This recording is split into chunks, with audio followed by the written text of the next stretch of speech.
Okay, so this week we're going to be starting our next unit on looking at igneous processes, including both the processes that create igneous rocks and how we can make observations of igneous rocks to interpret what these processes can tell us about past environments, as well as volcanoes and thinking about the hazards associated with volcanoes and how geology can help us understand and hopefully reduce the risks associated with volcanoes. So before we jump into that, I wanted to remind you that your GeoConnections presentation is due on Sunday. So again, you should be, at the point where you're putting together the actual presentation, you're going to record it and then upload that video to Panopto. So are there any questions about the GeoConnection assignment or presentation? As a reminder, you can go to the GeoConnections part of Blackboard and review the assignment description to make sure you're kind of hitting everything you're supposed to do using the right citation format, everything like that. And there's also at the bottom here some instructions on ways that you can actually record the presentation, because you want to be able to do a screen capture to show your slides and also record yourself speaking. So you can either do that directly with Panopto, or you can use something else to record it. Most of us are pretty familiar with Zoom now, and that's one way that you can do that. So I have some instructions on, a demonstration recorded on both how to do it, record the presentation with Panopto, or how to record it with Zoom and then upload it to Panopto. Are there any questions about the GeoConnections assignment? You can either raise your hand or type into the chat if you have some questions. Yeah, Emily? When it says content in one of the titles, no, back in Blackboard, when you mean content and presentation, is it the content of the presentation, or is it like a paper you want us to hand in? The content of the presentation, right? So kind of separating out what you're saying from how you say it, or the aspects of do you have good information in your presentation, and then also part of it is how did you present that information? Yeah. Thank you. Yeah, Jillian. She actually did a good job of already answering that, so thank you. Okay. And in the chat, I see a question that says, do we need to have a video of ourselves recording during the presentation, or can it be a voiceover? Either video or just your voice is fine. So sometimes it can be more engaging when you can see a person's face and you can see that they're excited about what they're talking about. On the other hand, if you just don't have a good setup for recording video, or you're really self-conscious about having yourself on video, it's fine to just have it as a voiceover as well. Any other questions about the GeoConnections assignment? Okay. And then while we're in Blackboard, again, I'll just go to the weekly module for this week. So again, here's your overview of what you're doing this week. So again, you don't have a exercise that's due this week. I've posted at the bottom the exercise that's going to be due at the end of next week. So if, as we're learning about igneous rocks, you want to start working on that exercise, you can, but your focus for this week is the GeoConnections assignment. So this exercise is down the road. One other thing that you do need to do this week is, before next class, read a couple sections from the textbook. And so it's just kind of how rocks melt to produce magma, as well as think about different tectonic settings. So in class on Thursday, you're going to have an opportunity to try applying what you've read, and we'll obviously answer any questions you have. But I don't want to spend a lot of time, talking about this again, just to give us a little more time to focus on application rather than the basic idea. Okay.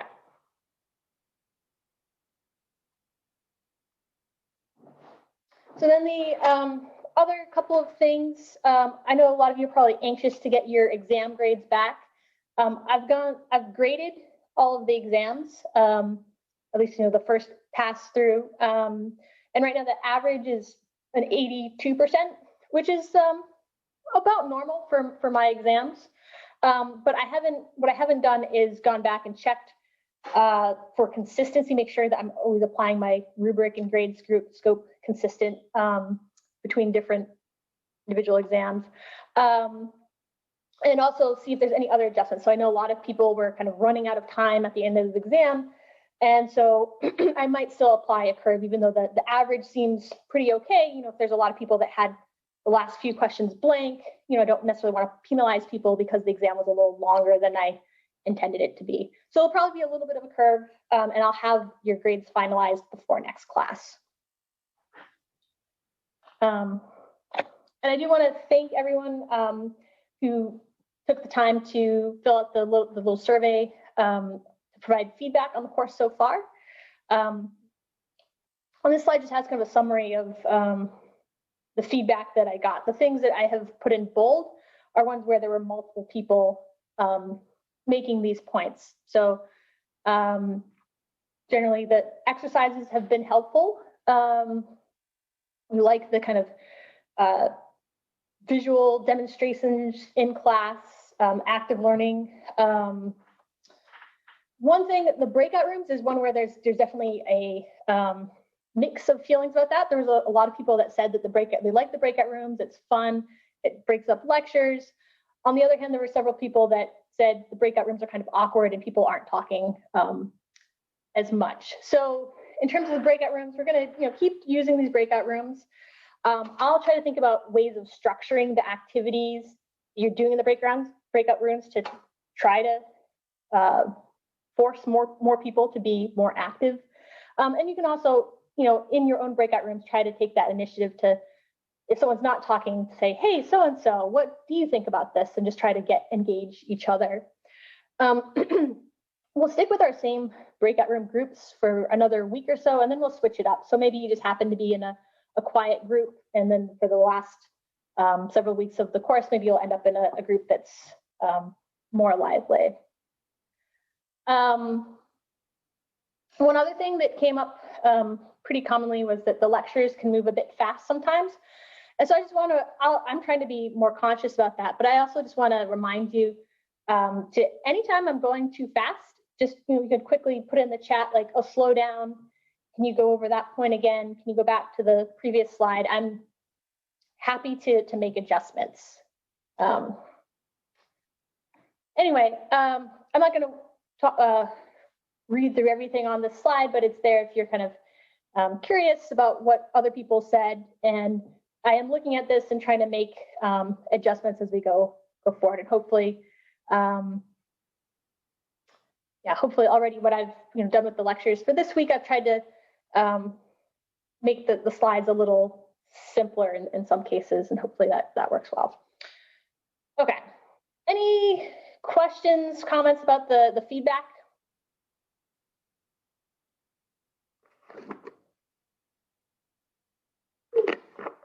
Okay. So the last thing before we move on to igneous rocks is I wanted to go back to kind of where we ended last week when we were looking at minerals and mineral identification, right?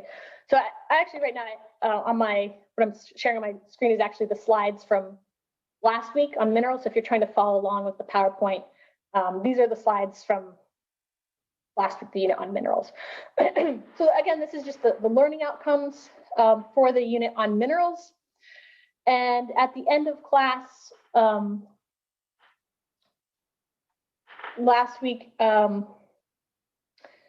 we had talked about different mineral properties, and we talked about different specific minerals a little bit, and you had the opportunity to just very quickly in your breakout rooms start trying to identify the specific minerals that you need to know for this class, which are some of the most common minerals in rocks.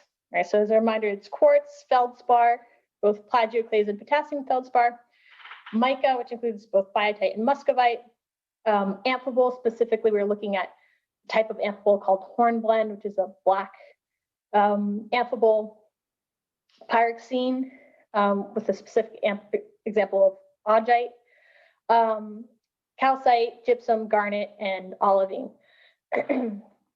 So remember, we didn't have a lot of time for the activity in class, but I said I encouraged you to finish it outside of class, and also posted the answer key on Blackboard. So I'm not going to go through the activity itself, but what I'm going to do is go through each of the minerals and talk a little bit about which are the properties that are most helpful for identifying these minerals, what and kind of which other minerals you might mix them up with sometimes.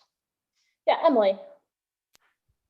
When I was doing the activity, I knew that you wouldn't ask us this really complicated mineral, but sometimes I didn't feel like it fit the categories of the rocks we saw. And then when I went looking online to what it could possibly be, it just got more and more complicated.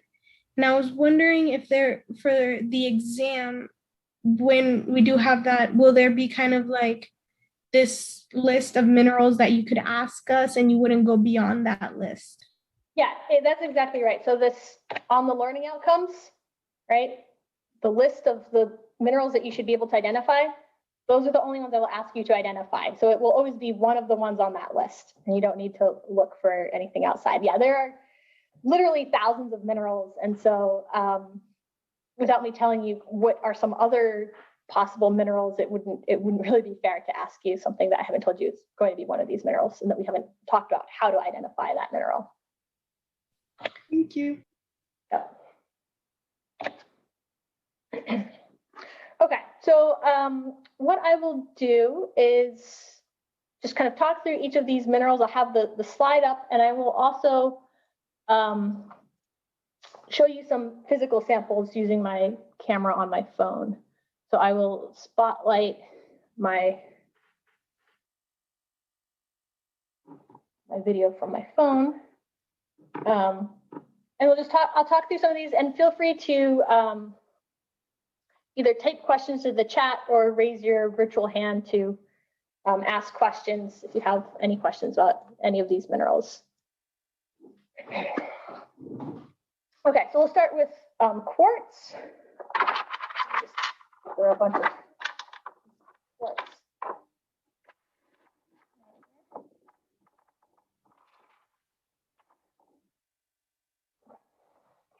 So quartz is a really common mineral, and it's usually colorless, right? So when I say colorless, it can be, actually very clear and transparent, or it can be more of a white color.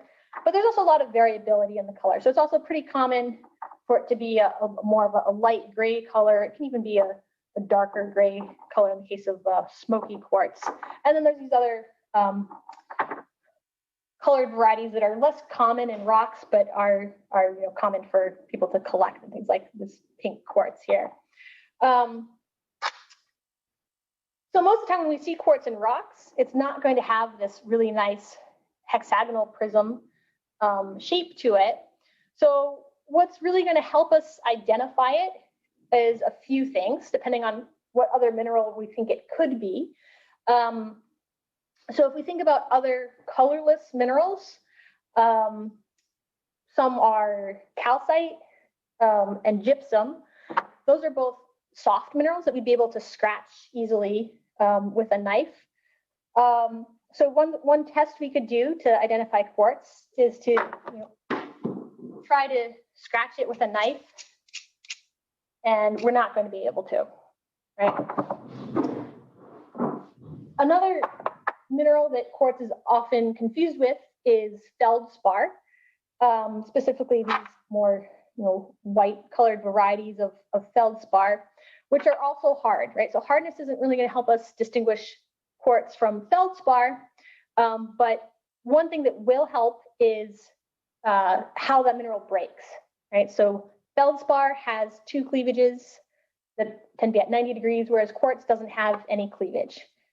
It breaks with fracture, and sometimes we can see this nice conchoidal fracture where we can see kind of a curved surface on it. So fracture versus cleavage is a really good way to tell apart quartz from feldspar. And then if it happens that you're looking at a rock where you can see very small mineral grains and maybe you can't actually see the cleavage or the fracture, kind of like this example on the slide where you have a piece of granite here. The last thing you can go off to distinguish quartz from feldspar is the luster. So quartz is generally going to have a more glassy luster than feldspar, but not always. So if you can see it, cleavage versus fracture is better, but sometimes we have to rely on these other clues. Yes, Julian, you have a question? Yes. So one of the questions I did have, this is sort of one of the issues I had with not necessarily with the homework, but in general on something like an exam. Is one good way to think about cleavages when it comes to this a more basic way of thinking about it, like everyday non-geological, non-geoscientist version? Would one way to think of that as thinking that feldspar is far more boxy versus quartz is more smooth and round? Not smooth, but more round, isn't it? It's more circular or ovular. Yeah, so where you have a cleavage plane that you can see it, it's going to be flat. And so if that mineral has broken cleanly along the cleavage planes, it's going to make the shape have these flat surfaces, kind of a boxy shape. It doesn't always necessarily break right along the cleavage plane. So the shape of the grain may or may not be indicative of the cleavage plane. So what we're often looking for, if you're looking for the existence of cleavage planes, what you're going to see as you move that rock around, little flashes of light as the light reflects off the cleavage plane. That will help you see where there's these flat surfaces that are cleavage planes. Okay, thank you. Yeah, so in an ideal situation, yeah, you could think of it that way in terms of the boxiness. Okay. Yep. Okay, so moving to our next mineral, feldspar. All right, so again, as I said, a good way to identify feldspar is by the cleavage. And let's see. You can move the sample around and you can see these shiny surfaces catching the light. So this is cleavage plane. So you can see these two surfaces parallel to each other. So we have one here. I can turn it around. I see it catching the light here. I have another here. And so then you can count up the number of cleavage planes that you have. So I have one here, one here. If I look kind of on the end of the third dimension, there's no cleavage plane there. So I can see that there's two cleavages at 90 degrees, right? And so if we're looking at a feldspar that's kind of a white color, again, that's going to help us tell apart feldspar from quartz or from some of these other colorless minerals like calcite, for example. Okay, the other thing you can look at is the color of the mineral, right? So there's a couple different varieties of feldspar. Plagioclase feldspar is commonly white. It can vary in color from kind of very white to a gray color. And then potassium feldspar is commonly pink color, though it can be more of a grayish, brownish color. And it can be, in rare cases, be white. So for this class, you could pretty much go off of color. If it's pink feldspar, call it potassium feldspar. If it's white or gray feldspar, call it plagioclase. But a better way to tell them apart is the plagioclase will often have these striations on the cleavage plane. So as I move this sample around,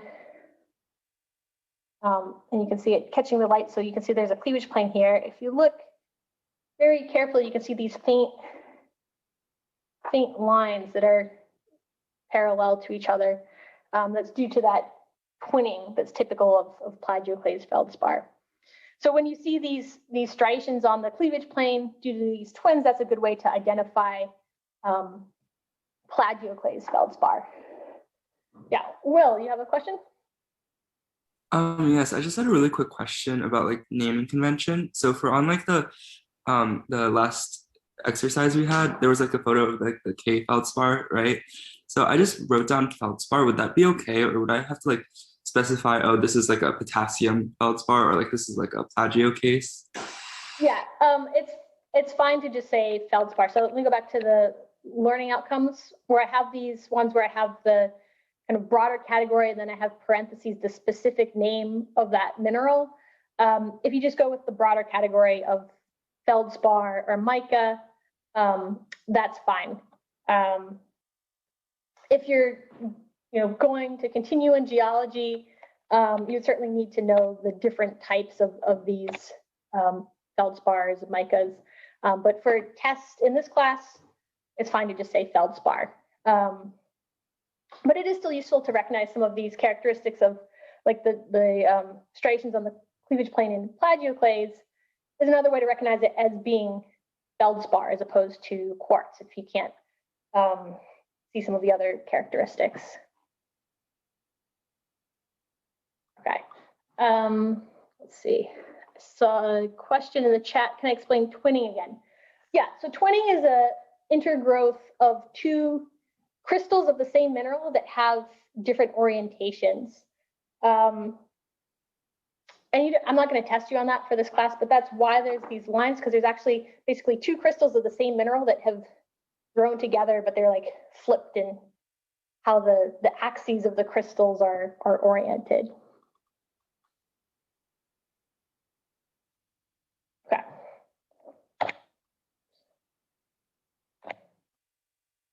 Moving on to our next mineral is mica, and there's two types of mica that we'll talk about, or that I'll give you examples of in this class. One is biotite, which is a black mica, right? And the other one is muscovite, which is a white mica. And so the really distinguishing characteristics of mica in general is that it's a sheet silicate. And so because of that, it has this one perfect cleavage. And so it breaks apart into these flat sheets, and you can actually separate it out into very thin, flexible layers that's all breaking along these cleavage planes.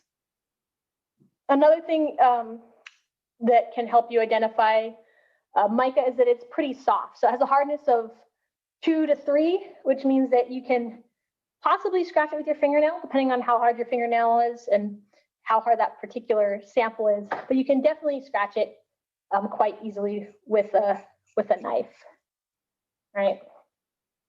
If you're looking at mica in a rock, where you maybe have very small grains of mica, it will also often give the rock a kind of sparkly look because these cleavage planes are very reflective. And if you look very closely, you can see that there's tiny little flakes of mica that make up this rock. Here's an example of another rock that has mica as its main mineral making this up. In this case, this is mainly made up of muscovite mica, or that white mica, but the grains are so small that you can't see the individual grains, and you just get this kind of silvery, sparkly color to the rock.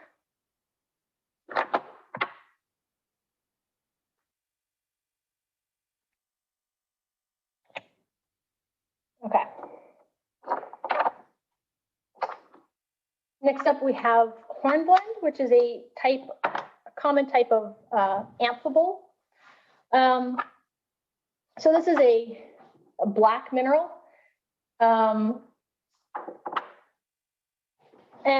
the main mineral that you would easily mix up hornblende with is pyroxene. And so the best way to tell apart hornblende from pyroxene, if you can observe it, is by looking at the cleavage planes. So amphibole has cleavages that are at 60 and 120 degrees, so not 90 degrees. So if I can move this around, I can see it's catching the light a little bit. So there's a cleavage plane here. I can look on the other side.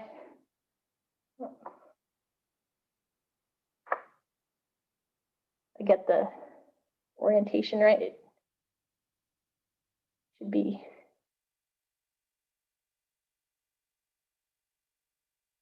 And the whole side is going to light up at once here because hornblende has this kind of splintery cleavage, so it doesn't necessarily break along one really flat cleavage plane, but you can see that there's a few kind of very small parallel surfaces. You can get the sense of the orientation of that here. And so again, I put my fingers on it. I see that this is at 60 degrees here and 120 degrees here, but it's not at 90 degrees, whereas pyroxene would be more at 90 degrees. So the cleavage is a good way to tell those apart. If you can't really see the cleavage planes, if you're looking at it in a rock, the kind of overall shape of the mineral can help you as well. So this is a rock with some hornblende crystals in it. And you can see that they have this kind of elongate shape to them, whereas pyroxene tends to be kind of shorter crystals. Potentially, you could also mix up hornblende with biotite, especially if you're looking at a rock where you just have very small grains, but the biotite is going to be generally more sparkly. And if you look closely, you might be able to see that it has that little flat shape to it for the biotite as opposed to the hornblende. Okay. So as I said, pyroxene, another dark mineral, usually black. I don't have any really nice samples of pyroxene to show you, so I'll just point to the ones in the PowerPoint slide. So you can see that the cleavage is really not very good, but when you can see the cleavage, it's at 90 degrees. And if you look at individual crystals of pyroxene in a rock, it's going to have a slightly more blocky, kind of stubby shape to the crystals as compared to hornblende. Okay. So then garnet, I'd say the best way to recognize garnet is from the shape. It has this dodecahedron shape. So here's one big garnet. Or if you look in a rock, you may, if there's small crystals, you may not be able to see the shape all that well, but what you can see, these kind of dark red minerals in this rock here, they all have this kind of round shape to it, right? If you look more closely, they're actually dodecahedrons, but basically see kind of roundish minerals, hard minerals, is usually going to be garnet. And garnet can come in a variety of colors, but the most common color is this kind of dark red, or reddish, brownish color. So dodecahedron shape, commonly red in a lot of common rocks, is going to help you identify garnet. Okay. Olivine is one where you can pretty much go off the color. You have this yellowish green, olive green color. That's the light green in this rock. The dark green is actually a kind of pyroxene, but the light green mineral in this rock is olivine, and it has a glassy luster. There's a couple other green minerals that we don't talk about in this class that you could confuse it with. Olivine would have a little bit more of a glassy luster, and the shade of green might be a little different. But since olivine is the only green mineral you need to know for this class, you can pretty much go off the color for identifying it.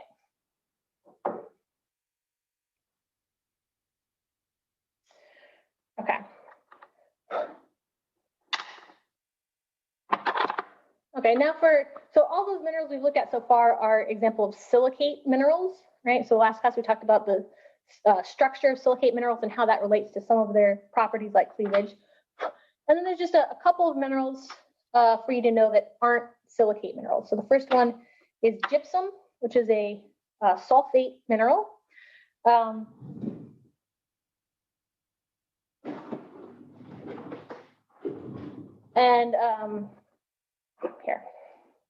Here's a few samples of gypsum, right? This is going to be a colorless mineral. So to tell apart from other colorless minerals, probably the best way to go about this is by checking the hardness. Gypsum is quite soft. It's a 2 on the Mohs hardness scale, which means that you can scratch it actually pretty easily with your fingernail, right? So any of these other colorless minerals we've talked about, like quartz, feldspar, even calcite, you're usually not going to be able to scratch with your fingernail. The form of gypsum can vary. So there's this variety called satin spar, which you may be able to just recognize from this satiny luster and habit of the crystal.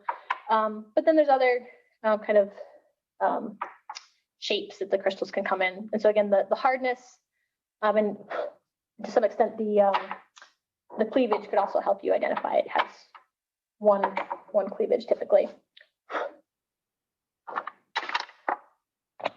Okay, and then I think this is the last one. Calcite is another typically colorless mineral. And so hardness can help you identify it, right? So it's soft in that we can scratch it easily with a knife. You probably can't scratch it with your fingernail unless you just have super hard fingernails for some reason. And so hardness is going to be really helpful. And then the other kind of surefire way to identify calcite, if you happen to have some weak hydrochloric acid on hand, if you put a drop of acid on it, you'll see that reaction where it fizzes and makes bubbles, right? And then I'd say one other property that you can use to identify calcite when you can see it are the cleavages. So that has 3 cleavages, right, that are not at 90 degrees to each other. Okay. So it breaks apart into these kind of rhombohedral shapes. Okay. So any other questions about mineral identification?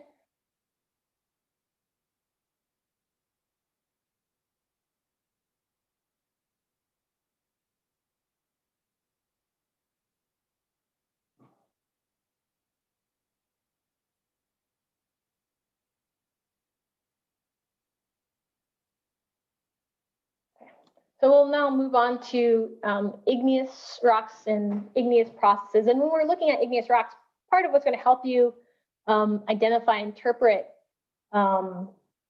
igneous rocks is being able to recognize some of the minerals that make up those rocks as well. So throughout the rest of the course, you'll get more opportunities to practice applying your mineral identification skills. Okay.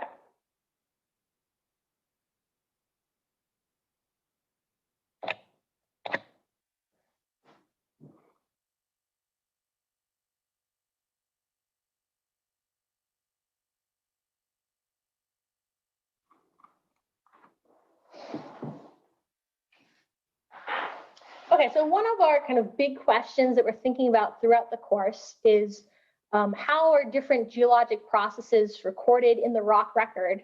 And then what observations can we make of the geologic record in order to read it, right? So today we're focusing on igneous rocks, right?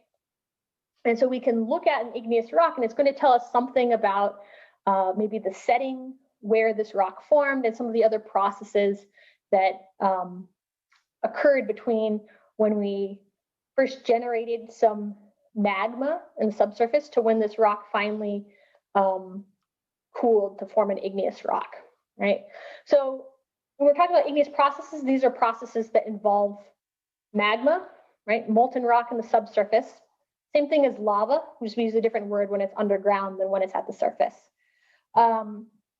So this magma is melted rock, and it includes the actual liquid melt itself, as well as solid material, mineral crystals that have crystallized from that melt, as well as dissolved volatiles, gases, water, carbon dioxide, or kind of the sulfur dioxide are some of the most common gases that we find in magma. Okay, so magma is formed by melting rock deep in the earth. Then that magma is less dense than the surrounding rock, and so it starts rising towards the surface. And that magma may end up cooling underground to form an igneous rock that's underground, or it might make its way to the surface and erupt from a volcano and form a volcanic rock at the surface of the earth, right? And so we'll talk about some of these processes that happen from the initial melting of the rock up through the final deposition of that rock.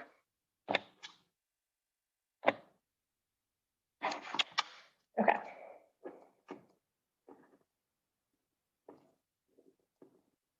So we have some different terminology that we use to describe the rocks themselves, as well as the body of rock, depending on whether it cooled in the subsurface or whether it erupted onto the surface of the earth, right? So rocks that form at the surface of the earth, so either as lava flows or as products of explosive eruptions, which we call pyroclastic deposits, these would all be considered volcanic rocks because they're erupted out of a volcano.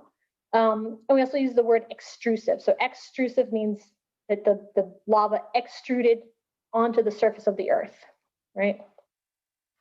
In contrast, igneous rocks that form in the subsurface, so we have magma that's in the subsurface and it cools and crystallizes to form solid igneous rock, we call intrusive igneous rocks.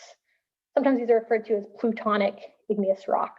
And so like Pluto is the god of the underworld, right? And if we look at kind of a larger scale, the body of an intrusive igneous rock, so the extent of that rock, there can be kind of different shapes and sizes that it comes in.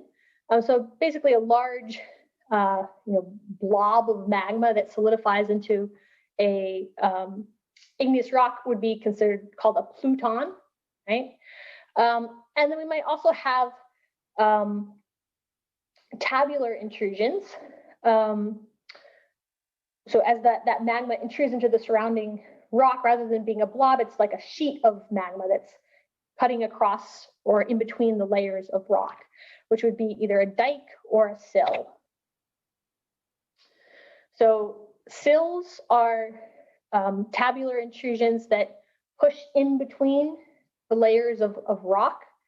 They're going usually horizontally parallel to the fabric of the rock, whereas a dike cuts across the layers of rock, right?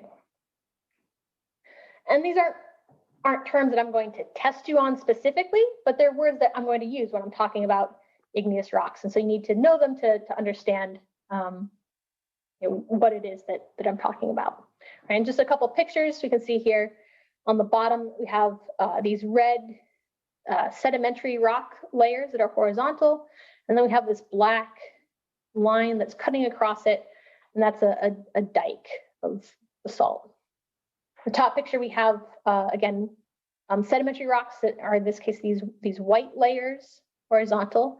And then this black layer that's in between those white layers of, so I just saw someone said that you can't see the PowerPoint.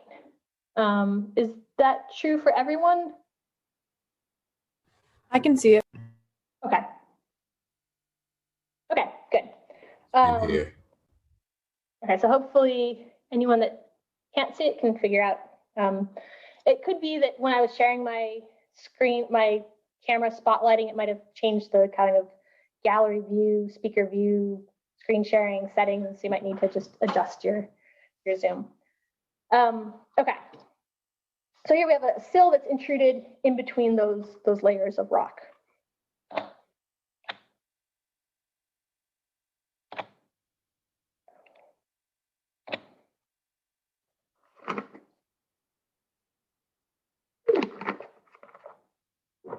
So now we're going to, rather than looking at kind of the large scale, 3D orientation of bodies of igneous rock, we're going to zoom into what we can see in a single sample of an igneous rock, right?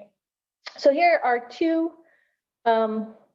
different igneous rocks. And so the top picture is a hand sample. So hand samples of rocks are a piece of rock that can fit in your hand. So it's probably about this size. And the bottom picture are pictures that are taken with a microscope, so you can see individual mineral grains in more detail. So what are some differences that you see between these two igneous rocks? You can feel free to type into the chat or raise your hand to share some of your observations.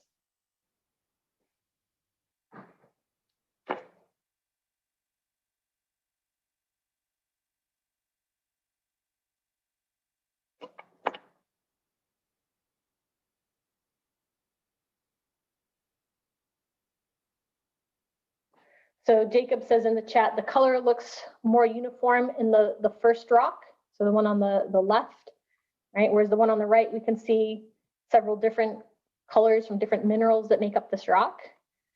Alex says the one on the left is a dark color overall, and the one on the right is a lighter color overall. And then say Leah says that looks at the grain size. So the size of the individual mineral crystals are much larger in the rock on the right than the rock on the left. So on the right, we can see individual grains pretty easily. And on the left, we can't see them just in the hand sample, but we can see that there are, of course, individual mineral crystals making up this rock at a microscopic scale.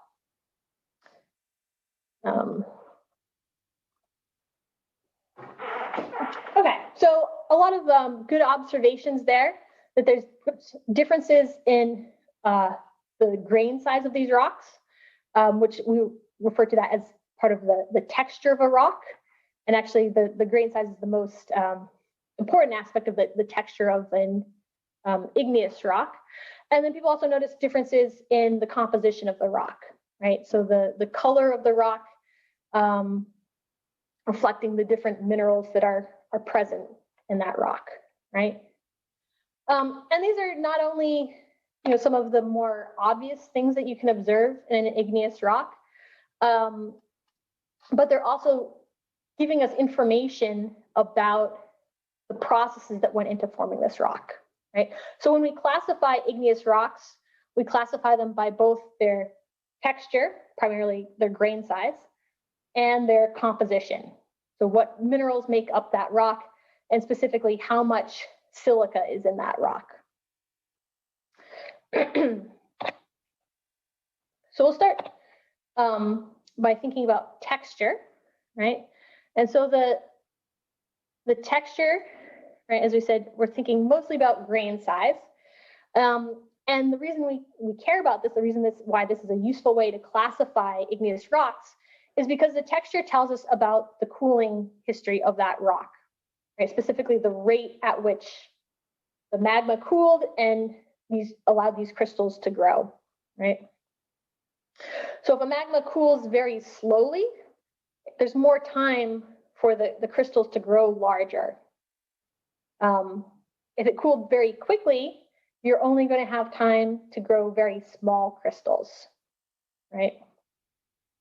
So large grain size indicates slow cooling, and where we're going to have slow cooling happening is underground, right? Because surface of the Earth is relatively cold compared to the Earth's interior, which is warm. So if it's warmer, the surrounding rock is warmer, and you're cooling this magma, it's going to cool more slowly, right?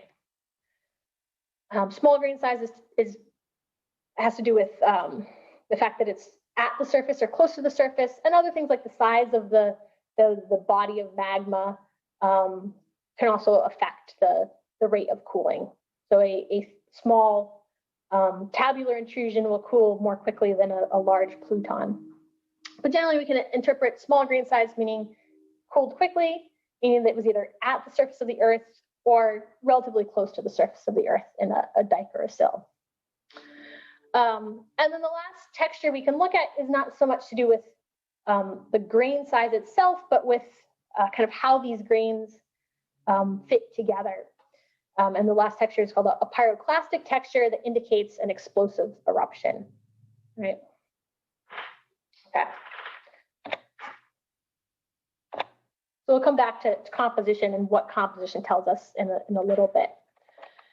Okay, so let's look at some examples of what we would consider coarse-grained or fine-grained in terms of interpreting this in the rate at which these rocks cooled. So when we say coarse-grained, what we mean is that it's the grains, the individual crystals of the rock, are large enough that we can actually see them just with our eye. We don't need a microscope to see it. So this is a picture of a sample of granite, right? And you can see that there's these white, probably feldspar grains, the more gray quartz grains, and black minerals, which a little hard to tell from the picture whether they're hornblende or biotite, but you can definitely see individual grains, right? So here's another example of a coarse-grained igneous rock, right?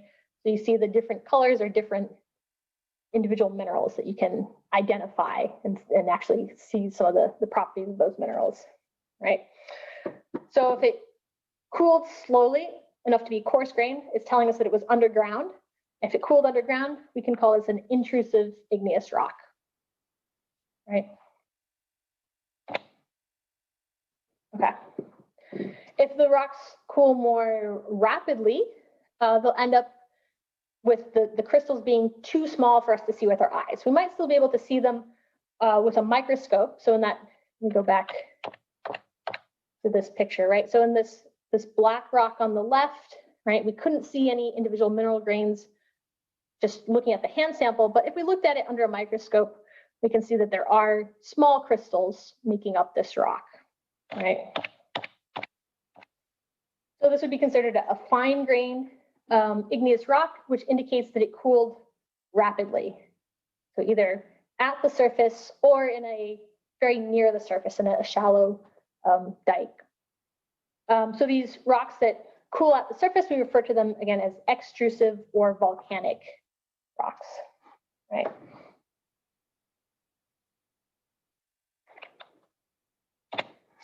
Okay, and then this is not a texture I'm going to test you on at all, but it can be a little bit confusing sometimes. So I just want to include this slide to avoid potential confusion. This is what's called a porphyritic texture, which means that you have mostly a fine-grained rock. So here, I'll hold up a sample. So here's a rock that's mostly fine-grained. All the light gray part of this rock is made up of material where I can't see individual crystals with my eye. But there's just a few larger grains, right? So what this tells us is that this rock was sitting in a magma chamber and started cooling and started crystallizing some minerals. And then before it could completely crystallize to form a coarse-grained igneous rock, that magma erupted at the surface as a lava flow, and the rest of it cooled very quickly. So if you see a rock like this, where it's mostly fine-grained, but you can see some larger crystals, for this class, you can just classify as being fine-grained.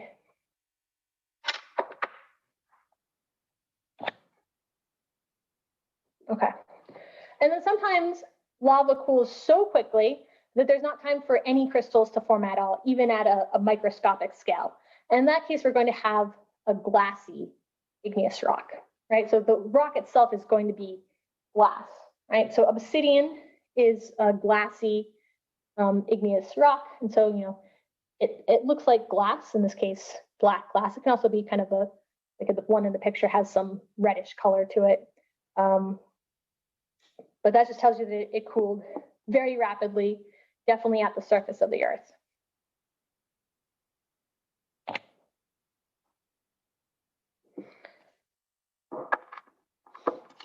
Okay.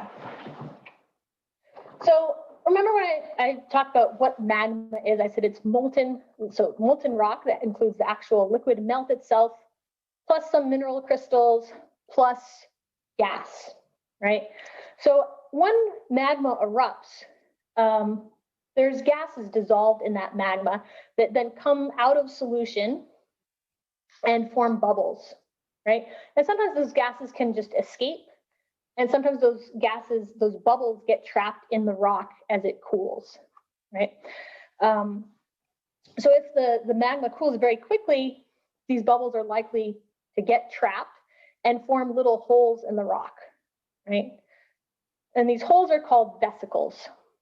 And so an igneous rock with lots of little holes in it has a texture that we call vesicular.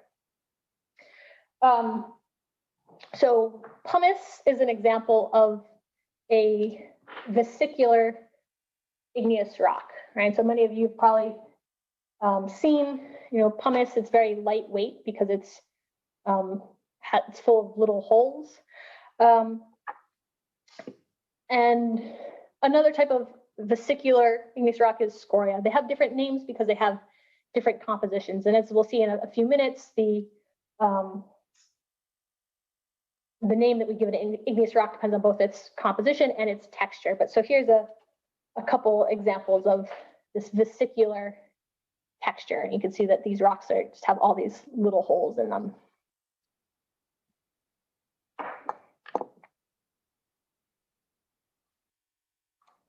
Okay. And then the last texture that we'll look at is what's called a pyroclastic texture. So pyro, meaning fire, clastic, meaning little pieces of. This is also referred to as a fragmental texture because you have little fragments of rock and other material that are found in this. And so this is material that has been erupted out of a volcano in an explosive eruption, right? And so we get this material that's blasted out of the volcano. That's going to include ash. It's going to include pieces of pumice. It's going to include maybe rocks that have been torn away from the walls of the surrounding rocks from like the sides of the volcano. And so this material gets thrown up into the air, falls down, and gets compacted together to form this rock with this texture. You can see lots of little fragments of different things. And so the name of this rock with a pyroclastic texture like this is commonly called a tuff. So again, these components include ash, and in this case, volcanic ash is quite different from what you think of when you think of like ash from a campfire. Volcanic ash is little tiny fragments of glass. So when you have this really explosive eruption, the magma just gets fragmented into tiny, tiny microscopic pieces that then cool very quickly to form glass. So in this last picture, when we're looking at this tuff, a lot of the fine grained material kind of making up the matrix of this rock is that ash. And then we also get, bigger pieces of rock that go flying out of the volcano. Those are referred to as volcanic bombs. And they can come in a variety of shapes and sizes that depend on, whether that lava cooled while it was still flying through the air, or whether it was, cooled after it kind of splatted on the ground in the case of this kind of cow pie shaped one. So I have an example of a volcanic bomb that I picked up on a field trip. That this one has this kind of football shape. So it's kind of fun because you can look at this and you kind of can imagine how it's formed. So this was a piece of lava that got thrown out of the volcano and it was spinning through the air. So it was still like molten enough that it kind of stretched out into the shape of a football. But before it actually hit the ground, it was completely solidified, so it didn't splat. That's an example of a volcanic bomb. Okay. So all this material gets thrown out of the volcano in explosive eruption. It gets deposited, and if this material is very hot, it can get kind of sintered together and form this coherent rock that we call tuff, right?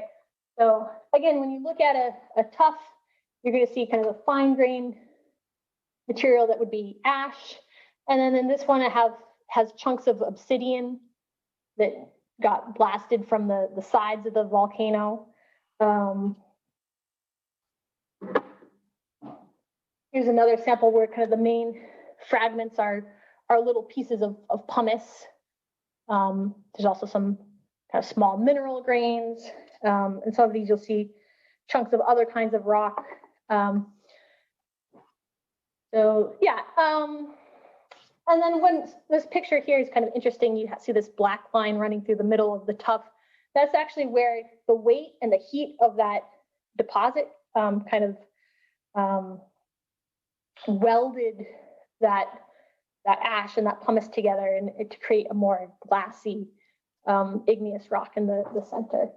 I have a couple samples of welded tuff here, where basically these little shiny squiggly lines through here would have started out as pumice and then they just got squished down in that welded tuff. Okay, so let's practice applying what we know about textures of igneous rocks to interpret a photo of an igneous rock where we have a penny for scale. And the question says, the texture of this igneous rock indicates that it cooled rapidly at the surface of the Earth, cooled rapidly underground, it cooled slowly at the surface of the Earth, it cooled slowly underground, it formed from a mafic magma, or it formed from a felsic magma. So go ahead and answer that, and we'll just kind of check our comprehension of what the texture of an igneous rock tells us.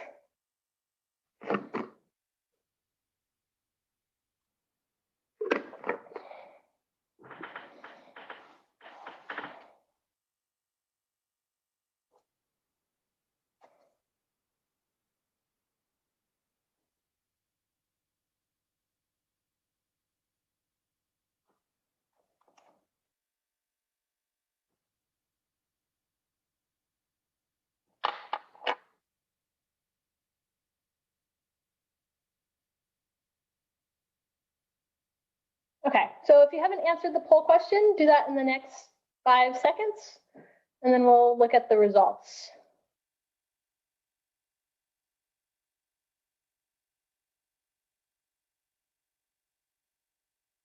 Okay, so most of the class got the correct answer, right? That it cooled slowly underground, right? So we see that it's coarse grained. We can see individual crystals, in this case of plagioclase, making up this rock, which tells us that it cooled slowly, and where it's going to cool slowly is underground.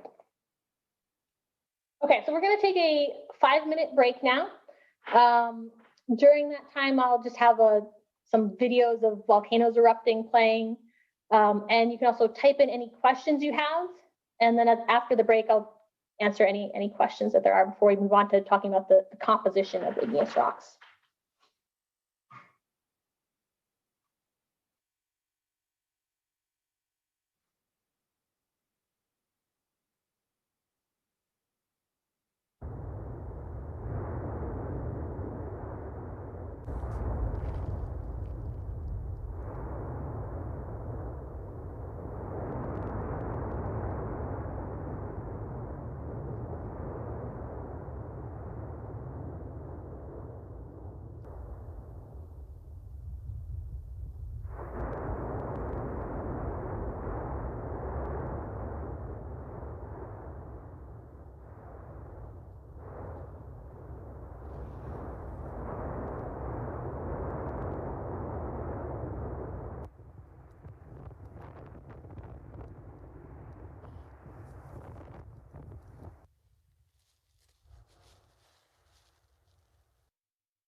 have advanced security from Cox Panoramic Wi-Fi, all your connected devices are protected.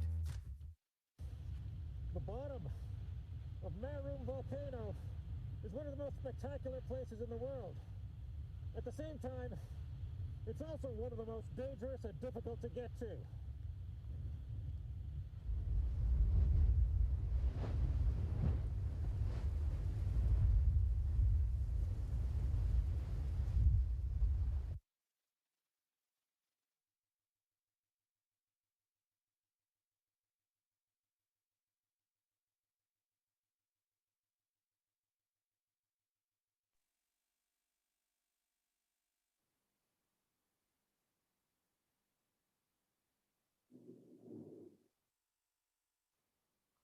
Okay, so we can come back from the break. It doesn't look like there's any questions in the poll everywhere.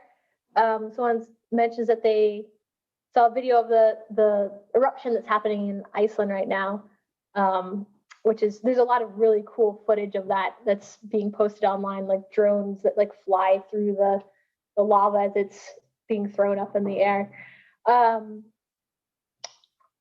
Does anyone have any questions that they didn't, type into the poll everywhere question that they'd like to quickly go over at this time?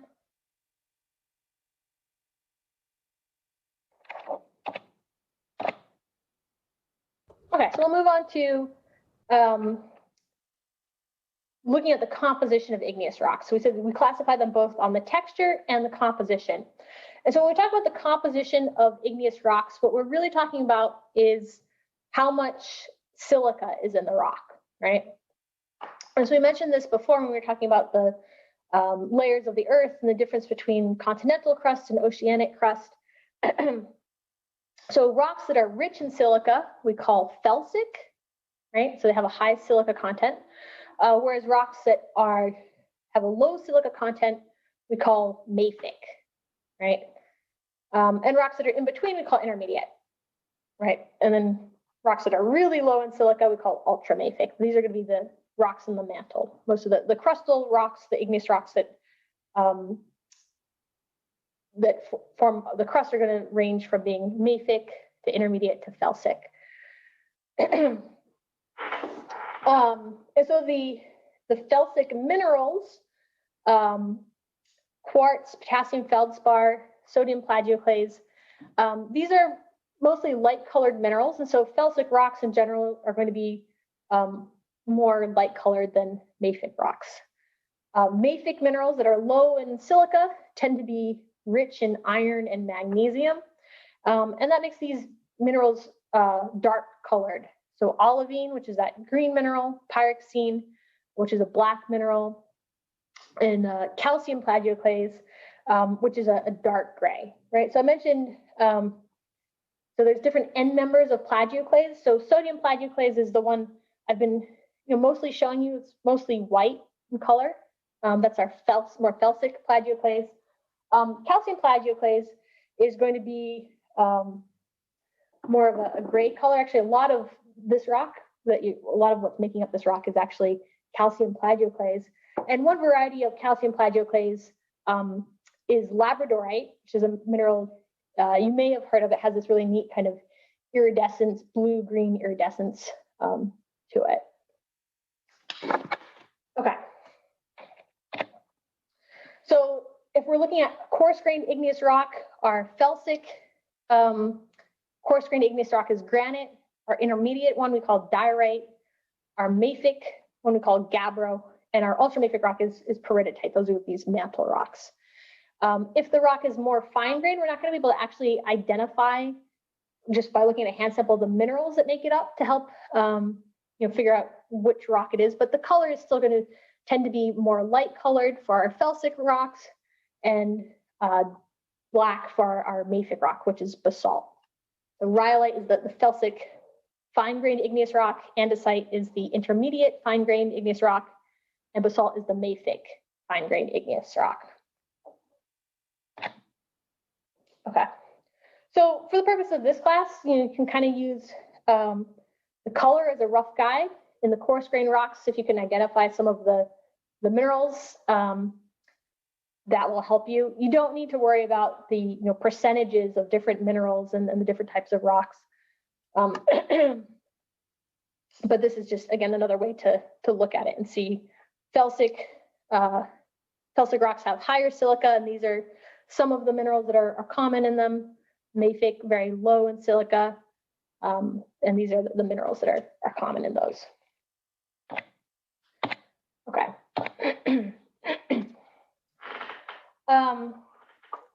Okay, so what affects the composition of igneous rock, right? So we need to understand the processes that affect the composition of igneous rocks in order to know what these rocks are telling us when we see rocks with different types of compositions, right?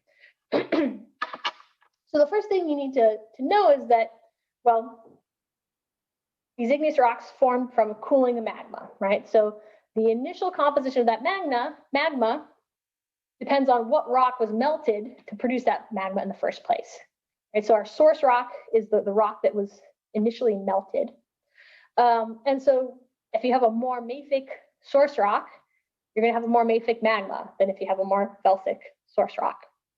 But the composition of the magma won't be exactly the same as the composition of the source rock, because when we melt rocks, we don't melt the entire rock all at once.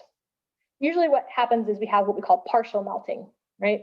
So the rock starts to melt, and as it starts to melt, the more silica-rich minerals, those felsic minerals, start melting first, right? Because felsic minerals and mafic minerals have different melting points. So when we partially melt a rock, the magma produced is going to be more felsic than the composition of the source rock, right? So for example, if we partially melt ultramafic rocks in the mantle, the magma that's produced is usually going to have a mafic composition. That's the composition of basalt. Right? Whereas if we partially melted a rock with intermediate composition, we might end up with a magma with a felsic composition. Okay. Now we have this magma, and as magma starts to cool, minerals start crystallizing from that magma, right? And the minerals that were the last to melt are going to be the first to crystallize, right? So basically, if they have a higher melting temperature, as the magma cools down from higher temperature to lower temperature, we're going to start crystallizing these minerals with a higher temperature of melting and crystallization first. So these are the mafic minerals. So if we have a magma chamber as it starts to cool and crystallize, the first minerals that form are more mafic minerals like olivine and pyroxene. So if these crystallize and sink to the bottom of the magma chamber, then the magma that's left behind is going to be more felsic, right? As through this process known as fractional crystallization, the magma evolves to become a little bit more felsic. Okay, and so this slide, I'm not going to talk about this. It's there more if you're interested. It kind of explains why mafic minerals have a higher temperature of melting and crystallization compared to felsic minerals. It goes back to this silicate structure that we talked about when we talked about minerals. But I'm not going to test you on anything on here. It's just another slide that might help you remember that mafic minerals crystallize up first and melt last. Felsic minerals melt first, crystallize last. Okay. And then the last way that we can change the composition of a magma is by adding some material to it that has a different composition, right? So as this magma is making its way through the crust towards the surface of the Earth, it's pretty common for the surrounding, what we call country rock, the surrounding rock, to maybe fall into that magma chamber or get melted from the heat of that magma. And so you melt that surrounding country rocks, mix that in with the magma, and it can change the composition of the magma. So it's pretty common that we have maybe a mafic magma that's intruding into more felsic continental crust, and the assimilation of that continental crust then makes that magma change from being a mafic composition into an intermediate composition, right? And it's also possible for that mixing to occur between two kind of separate sources of magma that mix together within the magma chamber. Okay. Let's have a poll every question to kind of test your understanding of things that affect the composition of an igneous rock. So here's a photo of a mafic igneous rock, basalt. So it's fine grained, so we call it basalt. And the question says that the mafic composition probably resulted from is it partial melting of the mantle, partial melting of oceanic crust, partial melting of continental crust, or partial melting of the mantle followed by fractional crystallization and or assimilation of continental crust.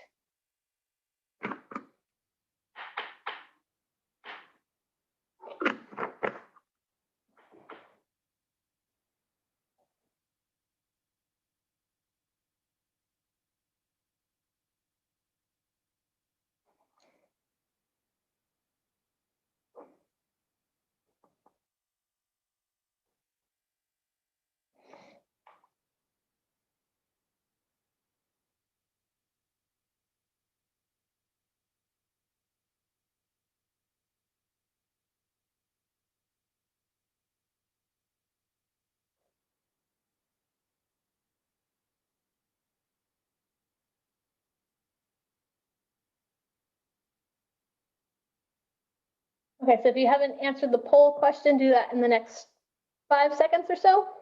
And then we'll go over the results.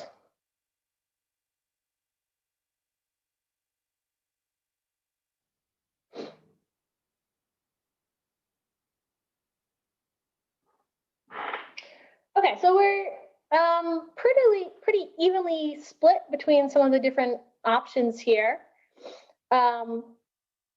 So the first 3 options all are, say, just partial melting of a rock of some kind of rock, right? So to answer this question, you need to know what is the composition of mantle, oceanic crust, and continental crust, and then how does partial melting affect the composition of the magma compared to that source rock.